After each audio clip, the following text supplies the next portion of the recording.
Selamat pagi Bapak Ibu, saudara-saudari terkasih di dalam Tuhan. Kita akan mengawali pagi hari ini dengan renungan bersama saya, Pendeta Cindy Tumbelaka Van Monster, Pendeta Jemaat GPIB Philadelphia, Banten. Sebelumnya mari kita berdoa. Tuhan Yesus, terima kasih untuk pagi baru. Terima kasih untuk malam yang Kau jaga dan Kau sertai. Sekarang ketika kami mengawali pagi ini dengan semangat dan harapan baru, kami mohon firman-Mu mengisi harapan dan semangat kami supaya hidup kami terarah. Supaya apa yang kami lakukan hari ini semakin berkenan di hadapan-Mu. Kami mohon ya Roh Kudus, berikan kami hikmat dan pengertian, berikan juga kami kebijaksanaan dalam memahami, menghayati firman-Mu, dan pada akhirnya kami diberi juga kemampuan untuk melakukannya. Dalam nama Yesus kami berdoa. Amin. Bacaan hari ini diambil dari 1 Tesalonika 4 ayat 3 dan 4. Karena inilah kehendak Allah, pengudusan-Mu, yaitu supaya kamu menjauhi percabulan, supaya kamu masing-masing mengambil seorang perempuan menjadi istrimu sendiri dan hidup di dalam pengudusan dan penghormatan.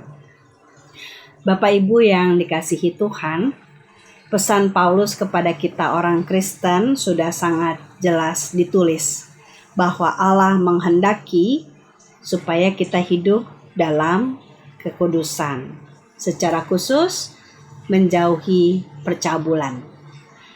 Nasihat ini sepertinya bukan ditujukan kepada semua kalangan, tapi secara khusus untuk laki-laki Kristen, yaitu supaya laki-laki Kristen mengambil hanya satu orang perempuan untuk dijadikan istri, lalu keduanya hidup dalam perkawinan dengan menjaga kekudusan dan kehormatan, artinya tidak ada perempuan lain selain istrinya.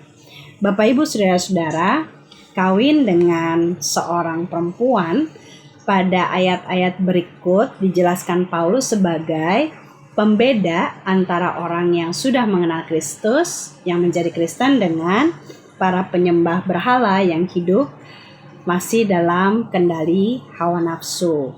Lalu sebetulnya apa hubungannya kawin dengan seorang perempuan dengan kekudusan dan kehormatan?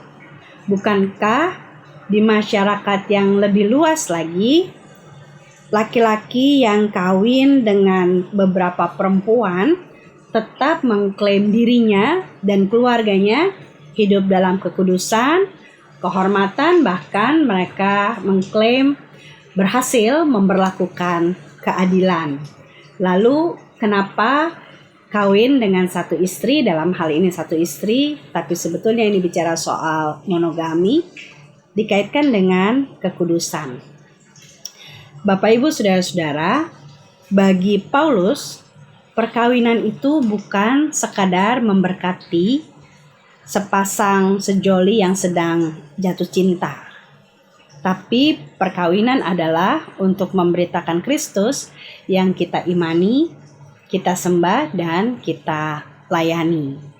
Dalam surat kepada jemaat di Efesus, Paulus menjelaskan bahwa cinta kasih suami kepada istrinya mencerminkan cinta kasih Kristus kepada jemaatnya.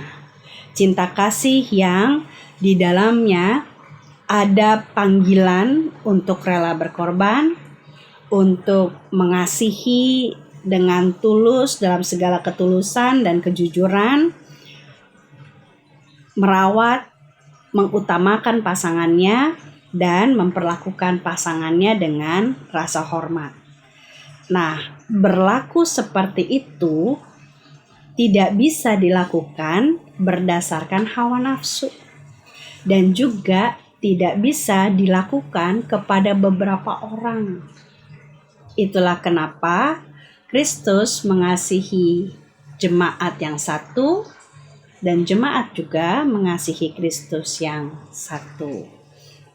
Nah, Bapak Ibu, kita dapat disebut hidup dalam kekudusan ketika cara berpikir, pengambilan sikap dan keputusan, serta perkataan kita tidak dikendalikan oleh hawa nafsu. Ketika kita dapat membatasi diri, hanya mengambil apa yang kita butuh secukupnya.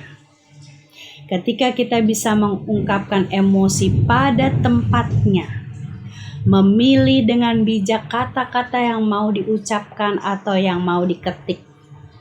Ketika kita mampu bersikap tegas terhadap keinginan ataupun ambisi diri kita sendiri, dan ketika kita tidak mau melakukan hal-hal yang jahat terhadap orang lain, saat itulah kita hidup dalam kekudusan.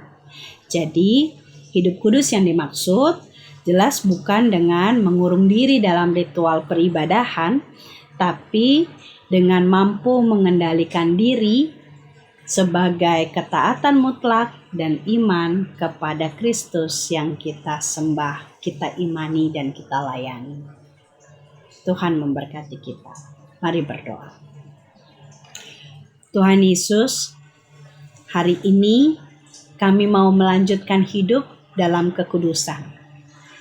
Tapi kami mengaku di hadapan-Mu bahwa hidup dalam kekudusan itu penuh perjuangan. Bukan hanya mengurung diri dalam kegiatan-kegiatan ritual, tapi justru ketika kami bergaul, ketika kami bekerja, ketika kami berpelayanan, ketika kami berinteraksi, bersosialisasi dengan masyarakat, pada saat itulah kami dipanggil untuk tetap menjaga kekudusan hidup.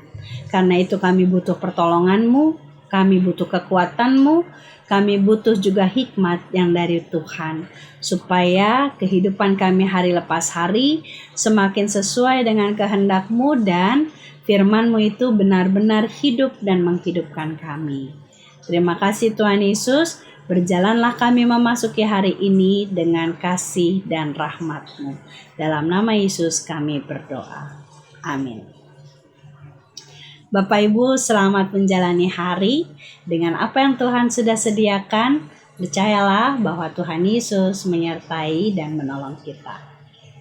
Selamat pagi.